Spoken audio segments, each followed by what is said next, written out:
Saan ka pupunta? Gabi na ah. Kakauwi mo pa lang, he cuts me off. Wala akong oras sa mga tanong mong yan, kailangan ako ni Bianca, hindi ko siya pwedeng pabayaan at basta-basta na lang iwan. You know the situation Eliza, I need to go. Malamig niyang ani sa akin. Kailangan ni Bianca. So ako pababayaan at iiwan niya. Bakit hindi ko ba siya kailangan? Parang may sumaksak sa puso ko sa mga binitawan niyang salita. Ang sakit. Kailangan ka niya. So, inaakala mong hindi kita kailangan namin. Lagi na lang siya. Bakit mahal mo pa ba? Ex-fiancé mo lang siya di ba? Bakit kasi inanakan mo siya habang asawa mo ako? Asawa mo ako Radley. Mamili ka siya o ako. Naramdaman kong namumuuna ang luha ko sa gilid ng mata ko, pero pinipigilan kong lumabas. Ano bang klaseng tanong yan Eliza? Sa ayaw at sa gusto mo aalis ako. Hindi mo ako mapipigilan. Matulog ka na masyado ng mala, I cuts him off. So siya. Ang dami mo pang sasabihin, pero wag mo nang ituloy alam ko na ang sagot mo sa tanong ko. Fine. Sa kanya ka na, total lagi ka namang nasa kanya, wala ka naman palagi sa akin. Sa amin, sana kahit ngayon lang ako naman ang unahin at piliin mo pero hindi. Ex always win. Wala akong laban. Umiiyak kong sambit dahil hindi ko na mapigilan ang luha ko. Nakita ko ang pagtataka sa mukha niya. Sa amin, what do you mean? Nanginginig ang boses na ani niya. Kailangan kita pero sinabi mong kailangan ka niya, sino ba naman ako para pigilan ka? Pinahid ko ang luha ko. Kanyang-kanya ka naman talaga hindi ba? Never ka namang naging sa akin, kung aalis ka mas mabuti pang wag ka nang bumalik, dahil wala ka naman ang babalikan pa dito, sambit ko. Nginitian ko siya tanda na okay lang na umalis siya. Pero ang ngiting iyon may kasabay na luha, na umaagos sa aking pisngi. I can see the pain in his eyes, but I know his decision never changed. Aalis na sana ako nang bigla niya kung hinhila papalapit sa kanya, at mahigpit na niyakap. Don't leave. Natawa naman ako sa sinabi niya, don't leave. Bakit ako ba ang aalis? Sa pagkakaalam ko ikaw ang mang-iiwan sa akin. Hindi ba dapat ako ang nagsasabi niyan sa'yo? Malamig kong sambit at pinakawalan niya na ako sa yakap. Umiling siya na at pinupunasan ang luha ko. Babalik rin naman agad ako, pero sa sinasabi mo parang hindi kita mabutan dito, wag ka namang ganyan oh. Sambit niya sa nagmamakaawang boses. Doon ka na kahit wag ka nang bumalik, total lahat ng tungkol sa akin limot mo. Pero pagdating sa kanya lahat tandang-tanda mo, ang dami nang nagbago sa atin, hindi ko alam kung bakit. Inalis ko ang kamay niya sa mukha ko, at tumalikod na sa kanya. Love no, that's not true. You're a very important person to me, a very special, aniya na ikinaharap ko sa kanya, na may asar ng ngiti na nakaukit sa labi. Really, I'm important, special to you. Ow, alam mo ba kung anong araw ngayon? Syempre hindi. Radley, it's our anniversary. Now tell me, am I important? Radley, if I am special. Kahit inuwi mo man lang ako ng maaga, para sabay tayong mag-dinner. Kahit dun man lang maramdaman ko na special at importante ako sa'yo. Nakita ko ang pagkagulat sa mukha niya. See, he forgot about us. He forgot our anniversary. Yeah, walang araw na hindi niya pinapakita sa akin na mahalaga at mahal niya ako. Pero nang malaman kong may anak na siya, madami ang nagbago sa aming dalawa, dahil ang sakit eh. Ako ang asawa pero may anak siya sa iba, na palagi niyang inuna. Ang graduation day namin na inakala kong pinakamasayang araw naming dalawa na magkasama, pero nagkamali ako, iyon pala ang araw na hindi ko makakalimutan, araw na dinurog niya ako ng pinung-pino. Pero hindi ko maramdaman na importante at special ako sa'yo. Hindi ko naramdaman kahit ngayon lang, uunahin mo pa siya kesa sa akin. Sayang lahat ng effort ko sa araw na to, na ako lang pala ang excited sa araw na ito, na hindi ko akalain na iiyak lang pala ako. Dagdag ko pa. I cuts him off again. Happy anniversary. Sana ma-enjoy niyo ang gabing ta. Pinilit kong pasiglahin ang boses ko, at pilit ko siyang nginitian, kahit durog na ako. Hindi ko na hinintay pa ang sagot niya, tumakbo na ako papaakyat sa kwarto. Pagkasara at lock ko ng pinto, kaagad akong napasandal sa nakasarang pinto. Para akong nanghihina na uubusan na ako ng lakas. Kaya dahan-dahan akong napaupo sa lapag, habang nakasandal sa pinto, at malalakas na humihikbi. Pinaghandaan ko ang araw na tapos mauuwi lang pala sa ganito. Bakit? Bakit ko nararamdaman ang ganitong sakit? Bakit kailangan kong maranasan to? Masama ba ako? May surprise pa naman ako sa kanya, pero mukhang hindi niya na kailangan pang malaman. Actually graduation gift ko pa dapat ito sa kanya, pero hindi ko nasabi dahil sa nangyari. Pupuntahan niya si Bianca for sure, magtatagal siya roon dahil kailangan raw siya. Kailangan. Anong laban ko? Kailangan ko lang siya, at kailangan naman siya ni Bianca ng anak nila. Napahawak ako sa tummy ko, at masuyo ko itong hinaplos. Okay ka lang ba dyan baby ko? Sorry mukhang tayong dalawa lang lagi ang magkasama. I sniff. Huwag kang magtatampo nandito si mommy para sa'yo. I promise. Aalagaan at iingatan kita ng sobra. I love you my little angel. Mommy loves you. Always, pagkakausap ko sa maliit kong tummy. Yes. I'm pregnant. I'm 4 weeks pregnant. Ito sana ang surprise ko kay Radley ngayong anniversary namin. Ang sabihin ko na dapat sa kanya na magkakaanak na kami, pero nauwi lang sa wala. Nakalimutan niya ang mahalagang araw naming dalawa. Kailangan ko siya, kailangan namin siya ng baby ko, pero mas gusto niya kay Bianca, mas gusto niyang puntahan ito kaysa manatili sa tabi ko. Hindi ako aasa na paggising ko nandito siya. Hindi na ako aasa pa sa kanya. I'm going to be a mother. I can't wait to see you baby. Sabi ko sa sarili ko, at ngumiti na para bang nakikita ako ng baby ko na buhat-buhat ko. I can't wait the day I holding my baby, kissing hugging, and seeing the smile on my baby's face, pero may part sa akin na malungkot, dahil hindi ko alam kung anong sasabihin ko sa baby ko, kapag lumaki siya na wala siyang kinikilalang ama, hindi ko rin alam kung tanggap siya ni Radley. I don't know if he want this but for me. My baby is the best gift and blessing in our first anniversary. I'm so happy that you came to my life baby. I said while caressing my small womb, I'm sorry because I can't promise that I can give you complete family baby. I'm sorry kung hahayaan ko ang daddy mo na mapunta sa iba, wala naman akong ibang hinangad kundi ang magkaroon ng lalaking magmamahal sa akin ng tapat, pero dumating ka sa buhay ko, baby hindi ko kailangan ng lalaki because for now. My baby, my priority. Eliza POV. Ito rin pati na rin to. Halos lahat na lang ng damit sa store gusto nang kunin ni Andrea. Andrea is my best friend. Maganda maputi mabait, pero minsan baliw, mahilig sa gwapo, hindi ko rin alam kung bakit naging mag-best friend kami, na magkaiba naman kami sa lahat.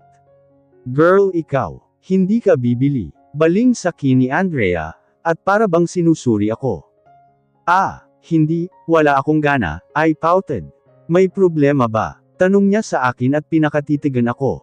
Ako, wala no. Sagot ko at naglakad-lakad ako papunta sa dulo ng store. Wala akong gana bumili, kahit ang daming bago sa store. Hoy Eliza best friend mo ako. Kilala kita ang tamlay mo. I know you have a problem si Radley. Si Radley nandito. Ang pasigaw niyang sabi, tapos biglang hamina sa huli. Sino ang nandito? Baliw na talaga tong babaeng to. Ano pinagsasabi mo dyan? Bilasan mo na nga, hindi ko na natapos ang sasabihin ko, kasi ngumunguso siya sa likod ko, yung parang may kung ano sa likod ko kaya lumingon ako. Nanlaki ang mata ko, hindi pala kung ano ang nasa likod ko kundi sino. What he is doing here. Rad. Salitang lumabas sa bibig ko, nang makita ko siya. Ano ba kasing ginagawa niya rito? Did he follow me? Hi Mrs. ko, he said and put his left hand on his pocket. Hot. Napairap ako sa sinabi niya. Did he call me Mrs. ko? As if naman nakakatuwa. Ay, ang sweet. Nakakakilig ka naman Fafarad. My gosh. Andrea nagmumuka kang baliw. Well, umaandar na naman ang pagkabaliw niya. Kaya hinhila ko siya paalis ng butik. I don't care kung hindi niya pa nababayaran, o hindi niya pa nakukuha yung binibili niya, all I want is to leave. Ayaw kong makita ang pagmumukha niya. Nakakairita. Girl, wait. Napahinto ako sa paghihila kay Andrea, nang hindi siya nagpatangay sa akin. Ano bang problema mo? Wait lang nag-away ba kayo? Namaywang pa siya, so, mommy. Is that you? Talaga naman, dito pa siya magtatanong. I explained later. Let's get out of here. Hinhila ko siya sa kamay, pero hindi siya gumalaw.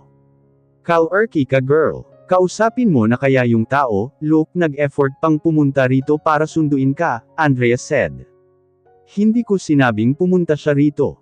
Teka nga, bakit niya nalaman na nandito ako? Sinabi mo ba sa kanya? Let's talk beautiful. Someone cuts me off, and I feel someone hold my arms, at pinaharap ako sa kanya, I just rolled my eyes when I saw him. Wow! Anong klaseng pambabula ang ginagawa niya sa akin, kala niya naman madadala niya ako sa kagaganyan niya. I should go. Sorry girl, pero ako nag-text sa kanya na nandito tayo. Masyado ka kasing lutang. You two need to talk, bye. Nginitian ako ni Andrea ng nakakaloko, talagang nginitian niya pa ako ng ganyan. At ikaw, ingatan mo yang kaibigan ko. Ayusin mo Radley, tinuro niya si Rad at inirapan. Kumaway si Andrea sa akin at naglakad na papalayo. Andrea ang sama mo talaga. Paano mo ako nagawang ipagkatiwala sa lalaking ta? Gusto kong umiyak yung feeling na iniwan ka ng mommy mo sa gitna ng mall, kasama ang isang stranger. Bakit ba ako naiiyak? Dahil iniwan ako ni Andrea o dahil andito siya? Galit ka. Napatingin ako sa mukha niya. Walang bago. Laging may pasa, nakakatakot ang itsura niya, lalo na't palagi siyang seryoso, at walang emotion ang kanyang mga mata, pero hindi ko may kakailan na gwapo siya. Imagine daig pa ako sa dami ng earrings niya. Ako isa lang both ears, siya sa left ears niya may 3 siyang piercing, sa right ears 4, parang bracelet yung isa na nakasabit sa baba, at taas ng ear niya, then may 3 maliliit na gold. Basta iyon na yun hindi ko kasi alam tawag doon Inalis ko ang kamay niya sa pagkakahawak sa braso ko. Why should I? Do I have a right? Uuwi na ako, sabi ko sa malamig na tuno, at naglakad na ako palabas ng mall. Eliza, I heard he said and I stopped walking, but I didn't look back. I closed my eyes, naiiyak na kasi ako, pero ayaw kong umiyak sa harap niya. I'll drive you home, he continued. Nauna na siyang naglakad papunta sa car park. Kung may choice pa sana ako, hindi ako sasabay. I don't know how to commute, and my best friend leave me. Binuksan niya ang passenger side, pero nasa loob na siya ng black Lamborghini car niya. Let's go. Sometimes he's so arrogant, something he's doing good. Sweet one, dyan naman siya magaling. Lalo na sa pagsisinungaling. Nagpaalam ba naman na mag-i-inhuman silang magbabarkada, pero ang totoo magkikita sila ni Bianca. Ang malala pa doon pa siya nakatulog sa bahay ng ex-fiancé niya. Yes, Bianca is his ex-fiancé. Paano ko nalaman? Hinihintay ko siya kagabi, then after so many hours, I received a text message from him, tapos si Bianca yung nag-text gamit ang phone niya. Hindi niya man lang iniisip na wala akong kasama sa bahay. Yes, he's my husband. We're married for a week. Yeah, it's just arranged married. Our parents are business partner, and so near best friend ang mom namin. We're not staying at the same roof for now, but we are already married. We're here. Nabalik ako sa katinuan nang marinig ko ang boses niya. Kaya dali-dali akong bumaba ng sasakyan, at dumiretso ako sa kusina pagkapasok ko ng bahay, nauuhaw na ako kaya kumuha ako ng tubig sa fridge. So, galit ka nga. Narinig kong tanong niya, ibinalik ko na sa fridge yung pitcher. Magpapahinga na ako. Salamat sa paghatid, sabi ko sa mahinang boses at paakyat na sana ako, pero hinawakan niya ako sa kamay. Napatingin ako sa kanya at sa kamay namin. Ewan ko pero kapag ganito kami kalapit, parang nawawala ang galit ko sa kanya. Yung inis at tampo ko sa kanya. About last night, I didn't drink with my friend. I'm with my ex-fiancé, she want to talk to me, and she said she have important to tell me. We met in resto bar. We just eat. After 1 hour I say farewell because you're alone, sabay na kaming lumabas. Huminga siya ng malalim. Uuwi na rin siya, but her car tire was flat. So, I drive here home. When we arrive in her home, someone enter. She's scared, that's why she begged for me to stay there all night. That's why I came back here the next morning. He explained while he's looking at my eyes. Did I am asking for your explanation? Pagmamatere ko sa kanya. You're not, but you need to know. I'm sorry, hinigpitan niya ang pagkakahawak sa kamay ko. Kaya napatingin ako sa kanya. Why you lied? Sinabi mong mag-i-inhuman kayo ng barkada mo, and saglit ka lang. You know what, I hate waiting for nothing. You're liar. Galit kong sambit sa kanya. I'm sorry, I didn't mean to lie, he answered. You meant it. You still lie. I don't care if you meet her, pero sana naman hindi ka na nagsinungaling. Mangiyak-iyak kong sabi, don't you trust me? He asked while looking straightly to my eyes. Rad, I trust you. Pero gumagawa ka ng dahilan para hindi kita pagkatiwalaan. Umiiyak na ako, hindi ko na mapigilan kanina pa. Nung isang gabi ko pati kinikim-kim. Ang sakit lang. Did I really look like a jealous wife? Or it's because I hate liar? I'm sorry, not gonna happen again. He wiped my tears using his tongue. Umuwi ka na, magpahinga pa ako. I'm fine, pagtatabuyan ko sa kanya. I'll bring you food later. Tanong niya sa akin. Tumango na lang ako para makaalis na siya, at ayaw kong umiyak sa harapan niya, pero umiyak pa rin ako. Pagkapasok ko ng kwarto, I take a shower, masyado na akong malagkit dahil sa pawis. Maghapon rin kaming palakad-lakad ni Andrea sa mall, at kung ano-ano ang kinakain. And speaking of that crazy girl, iniwan niya ako at lagot siya sa akin bukas. Pumasok ako ng bathroom, and nagbabad ako sa bathtub, maalis ang init ng ulo ko, pati na rin ang galit ko sa kanya. Yun pala ang nangyari, but I still doubt. Baka naman pinlano ni Bianca para magkasama sila whole night. Napaka-sinungaling niya. Kagabi ko kailangan ng kasama kasi day off lahat ng maids namin, tapos iniwan niya rin ako, kainis siya. Yeah, we're married but we still living at the different roof. Sila mom gusto na magsama na kami, kaso ayaw kong tumira sa kondo niya. Ayaw rin niya na siya ang lumipat dito sa mansion namin, lalaki raw siya, dapat ako raw ang sasama sa kanya, for now we're living separated, dahil ginagawa pa ang bahay namin. After an hour, siguro 2 hours and 30 minutes akong nakababad sa tubig, so I decided to end up. Malamig na rin kasi nagsuot lang ako ng robe. Nanlaki ang mata ko pagbukas ko ng pinto, may tumambad sa akin. What are you doing here? I asked him. Napakaayos pa ng pagkakahiga niya sa ibabaw ng bed ko, at nanood ng TV. Wow lang feel at home. It's your house. I'm welcome here, didn't I? Sagot niya at nakafocus sa panunood niya sa TV.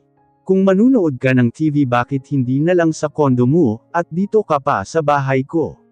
I irritated asked him. I can't see wrong with it. Cool niyang sagot sa akin. Pwede lumabas ka muna at magbibihis ako. I rolled my eyes at him. I won't. We're married and I can't see wrong with it. If you're dressing up in front of me, I don't mind. Derechahan niyang sabi at ngumisi pa siya. Pervert. Asawa lang kita. Take note, you're just my husband in paper. Husband. Oh yeah. So I have a right to do whatever I wanted with you. You have a responsibility on me, like having something with me, don't you? He cuts me off. Inilagay niya sa center table yung chips na kinakain niya at lumapit sakin. Mali ate yung sinabi ko. Oh my God. Huwag kang lalapit. Diyan ka lang. Nauutol kong sigaw sa kanya. Habang naglalakad siya palapit sakin, ako naman ay paurong ng paurong. He's smiling like he planning something. And I hate it. Why not? You're mine. Your mind, your body, soul, and heart. All about you is mine, honey. He said and smirked. Ano raw? Mind, body, soul, heart. Ang kapal naman ng mukha niya para sabihin yan. He's crazy. Pervert. Go away, leave. Natigilan ako sa pagsasalita nang bumangga ako sa wall. Oh my! Wala na akong maatrasan, nakasandal na ako sa pader, siya naman lapit pa ng lapit, magkadikit na rin ang katawan namin. Oh my God! Help me! Tinukod niya sa wall yung dalawa niyang kamay, kaya wala talaga akong takas. Oh Lord, I'm so young. Please don't let this handsome pervert rape me, please God. Ano ba? Nauutol kong saway sa kanya. Hindi na ako makatingin sa kanya, kasi feeling ko pag inangat ko ang mukha ko magkakahalikan na kami, for sure sa posisyon namin na ganito. Hindi ako sanay na ganito kami kalapit sa isa't isa, kasi naman ang mukha ko ang lapit-lapit sa dibdib niya, tapos naaamoy ko yung Calvin Klein na scents niya. Ang sarap niyang amoy-amuyin. Look at me, he said. Umiling ako. I heard he chuckled so I look up. I think I did wrong move. Cause our face just inches apart. I'm still shocked while he smiled ear to ear. Kiss me, he said, that's make my eyes widen. Ano daw? Did I hear it right? Bastos talagang lalaki ta. Kiss-kiss mo sa pader. Go away. Ani ko. Itinulak ko siya sa chest niya, pero hindi man lang siya nagpatinag, kiss niya ang mukha niya. Ano ba? Lumayo ka nga. Nakakatakot naman ang lalaking to. Nakakautol. Why are you stuttering? And you look like a tomato, you're blushing. Are you attracted at my charm? He playfully said. Ano daw? Graba na talaga siya. Hindi ba pwedeng namumula ako dahil kinakabahan ako? Kapal niya naman, swerte niya kung ganun nga. Tinutulak ko siya pero hindi ko kaya, bakit ba kasi ang lakas niya? Nakakainis. Unti-unti niyang nilalapit ang mukha niya sa mukha ko. Oh my! Temptation, leave me alone. He put his hands to my waist, and naramdaman kong parang may kuryenteng dumadaloy sa katawan ko, na nagmumula sa kamay niya. Anong nangyayari sakin? I'm sorry, he murmured before he claimed my lips. I can't believe this. He kissed me. He's still my first kiss. Nakakainis. Gusto ko siyang itulak, pero hindi ko magawa, na tila hinihigop ang lakas ko. Kaya napakapit ako sa balikat niya, at agad niyang kinuha at pinalilibot sa batok niya, pagkatapos ang kamay niya ay pinulupot sa bewang ko. His kiss was so smooth and passionate. Nakakadala ang halik niya pero hindi ko iyon sinubukan. Even if I'm not expert in kiss, I can say that he's a good kisser. Hinahaplos niya ang katawan ko, na para bang may hinahanap siya doon, at hindi pa rin niya pinapakawalan ang labi ko. He started untwist my robe. He's asking sorry for kissing me. Or for leaving me last night. My eyes widened when the doors opened. Oh my God!